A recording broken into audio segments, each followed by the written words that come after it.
Investors on deck. Thank you, Mr. President. My name is John Kallstrom. Our family moved to Slaterville 69 years ago. We have 350 acres that we farmed, and now it's actually in organic beans, but we haven't leased the land yet. But I'm against the ban. I don't understand it, frankly. I could ask you one question. New York State is apparently the largest consumer of natural gas in the country. If natural gas were removed, what heat would you folks go to? Nuclear?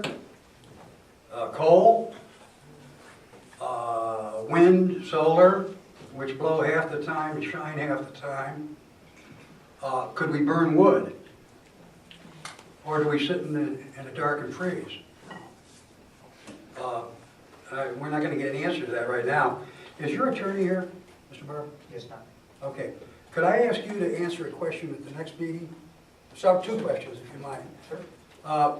Dryden was told by their attorneys when they did their ban that they would have no legal ramifications. I read that in the newspaper.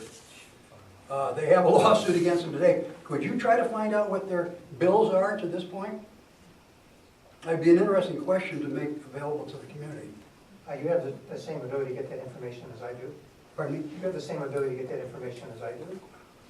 You don't want to do that? I will do that. I just Thank let you. know. No, well, I'm not here constantly. I mean, you are. Just a question. Would you do that for the people? Tell them what the legal bills in Dryden are to this point. It'd be interesting. Secondly, what I've not heard, I was at a meeting in December, and I'm not always here by any means, but I've heard nobody speak about the concept of the Constitution saying there should be no taking without just compensation.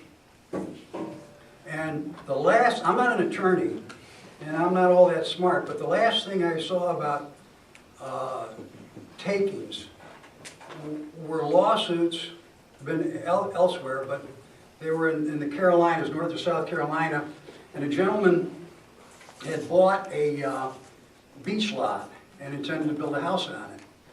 And the state of one of the two Carolinas said they decided they didn't want any more houses built on the beaches.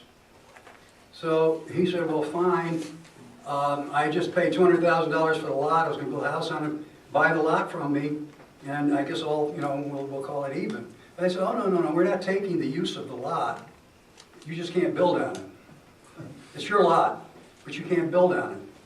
Well, would you ask your attorney, what would happen to the town of Caroline if a class action suit is brought for the taking of the mineral rights of people, which is something they own? And if they can't use them, like this gentleman in South Carolina couldn't use his lot to build a house on, maybe the state of New York or the town of Caroline or somebody owes them something.